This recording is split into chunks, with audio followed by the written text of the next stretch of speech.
What's going on, Sweet Dreams Nation? We back again with another reel behind the reels. This time, it's not too real, but it's a little real. Uncle Chael, you know I love you, but unfortunately, I got to put you in the hot seat. Uncle Chael reacted to what appears to be a clip online that was from the War Council, in which I had Marab Wallace Willie on, and we had a conversation about UFC 292 and the results, and Sean O'Malley becoming the champion, and things like that.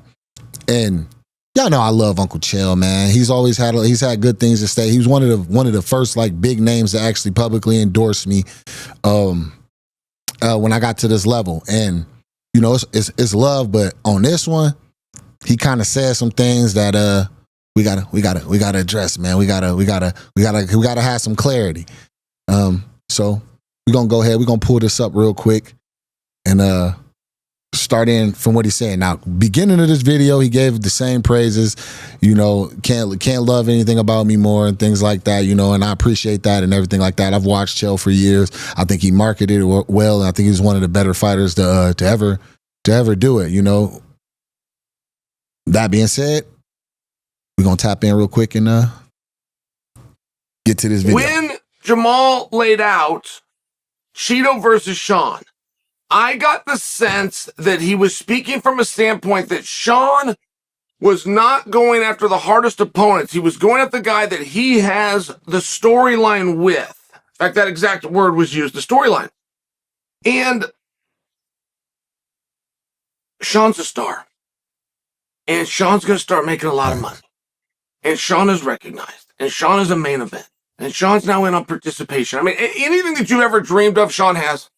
If you're a fellow fighter, anything that you ever dreamed of having, Sean has. That creates jealousy. And it seems to me a narrative that Sean is after a better matchup or an easier fight. It seems to me there is a narrative that Sean is going after Cheeto as a way of avoiding other fights. And I have not got the slightest idea where that comes from, and if you subscribe to that narrative. Okay. All right.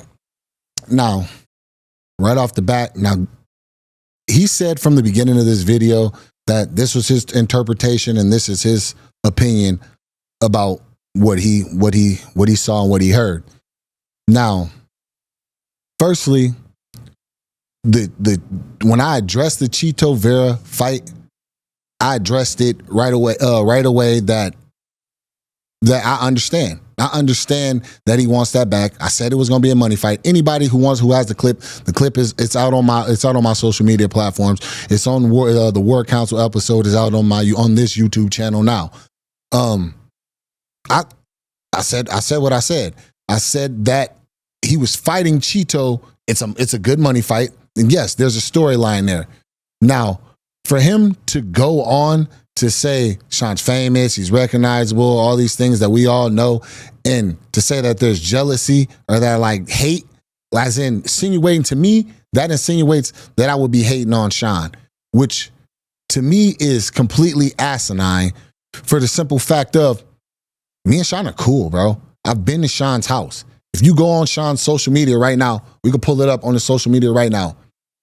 There's a picture of me with Sean at his house. We chilled, we smoked, we had a good conversation, and I actually got a real insight of who Sean truly is away from everything, like in a family setting, just home setting, and things like that. He was warm, he was hospitable, and he was a very, very good dude to me. And for that, I will always support Sean. I don't want anything bad for Sean. I want nothing but the best for Sean. In the fight against Aljo, I'm also cool with Aljo. All right, their beef. Whenever fighters beef with each other, that has nothing to do with me. Even if I'm cool with both of them, their beef and their problems and their business, how they promote the fight and those things have absolutely nothing to do with me. The respect we have for each other is all there is for me, right? After Sean won the belt, I text Sean. You can look in Sean's phone, look Sean's name in my phone now. It print champ. It has champ in there because he is a champion. All right. I text him, let him know congratulations. You look great and all these things. My comments, I've made public comments about Sean since then. Right? So for it to be insinuated that I am hating on Sean is, bro, that's crazy for anybody to say to me. I don't hate on nobody. I'm as real as they come. I have no reason to fake in nobody's face and then wish on their downfall.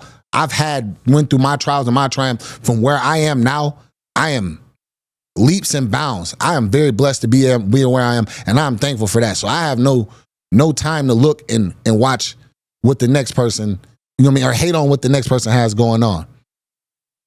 Now, as far as the whole insinuating that Sean is not fighting the best competition, there's a clip. Sean, in his own words, said that he is about his money. He doesn't care about fighting the top guys. He cares about getting paid. All right. We have a clip right here of Sean, in his own words, comparing himself to even Hamzat. $1 million fighting guys that aren't in the top 15. He's fighting his whatever fight for probably not that much money. I think if you look at how much he's made compared to how much I've made quite a bit more, and I fought quite a bit less skilled guys. So for me, it's a business. Okay, it's not me versus UFC. It's me and the UFC together. The more money I can make them, the more money they can pay me. He's like, hey, let's meet with Dana. Let's meet with Hunter. And with that, he's 100% correct. It is a business. It's not, we are partners with the UFC. But he says right there in his own words that he's made money not fighting also. So this is something that he himself is aware of. So for you to try to push this off over into my corner as if I'm saying something outrageous or I'm saying something crazy is, come on, man. Like I don't know. I don't know, for you to have the praise that you had for me in the beginning of your video and to say those things, to then turn around and say this, to me is a direct contradiction. And then the way that you closed the video out and the things that you said in closing to that, I wanted to address that as well. So we have that too. So can we pull that up too? And when you're acting as though Sean is going after a more favorable matchup, do you know what you're saying about Cheeto Vera? The guy who stopped Dominic Cruz? You know what you're saying about Cheeto Vera, the guy that stopped Sugar Sean? You know what you're saying about Cheeto Vera? The guy that had his way with Pedro Munoz, who was not an easy night out for anybody? You're directly implicating that these other guys who have had the same opportunity could beat him. You're arguing that they're better than him. I don't agree with either narrative. I think that's a very rude thing to say about Cheeto, who was very polite and did things a very polite way that a lot of other fighters would have refused to do. In what way? And you're using that insult as a way of attempting to question a guy who was number 10 and took on number 1. A guy who was ready to step in the ring and go face to face with Aljo or Cejudo, knowing it was only 91 days away. You're questioning the courage of a guy who has proven himself time and time again. I think you're missing that point. When you're going out to serve Marab and serve Aljo, I like that. Those are polite things, and those guys have very good claims to number 1 contenderships. But you're inadvertently insulting Cheeto Vera, and Cheeto does not deserve that. Okay. Again, so if you go and you actually, I believe, Unc, that you didn't watch the actual full War Council and get the full insight on what I said and what I was saying in that. So I'll give you the benefit of that doubt. But I'm going to just say this as far as the Cheeto Vera, you saying I'm insulting Cheeto and what I have to say about Cheeto. Correct me if I'm wrong. People are saying the same thing about Cheeto as they said a year or 2 ago. He starts slow. He takes a while to get going. Corey Sandhagen said that same thing, followed a game plan to that, and was able to beat him. Munoz put up a good fight, but physically did not have the size. We've seen Sean, since that fight with Cheeto, since he lost to Cheeto, grow leaps and bounds.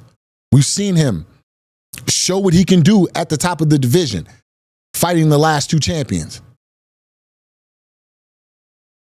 No, so if a fight was to happen right now at this moment between Cheeto and Sean is definitely the favorite to win that fight. Sean has grown leaps and bounds. Cheeto has kind of remained kind of the same. Slow going and things like that. And do I think that Cheeto showing up the way that he did the first time against Sean beats Sean O'Malley? I absolutely do not.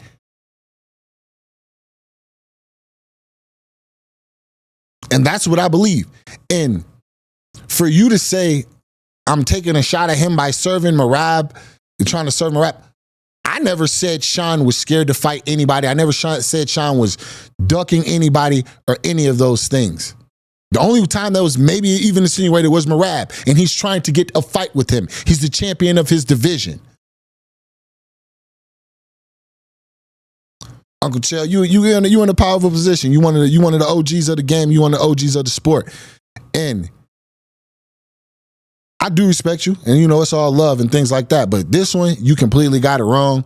And if you truly have the love for me that you say you have, before you would put a narrative of something like that out there, because things like that is not something that anybody would want their name attached to, like hating or somebody, especially somebody who I personally know, personally speak to, and have a personal relationship with. I just ask that you don't do that. That's it, I just wanted to clear this up. This has just been another quick little reel behind the reels. May not have been as quick as I thought it was going to be, but yeah, that's it, All love, Uncle Chael, get at me if you ever want to chop it up about anything, and I'm going to get with y'all. Os.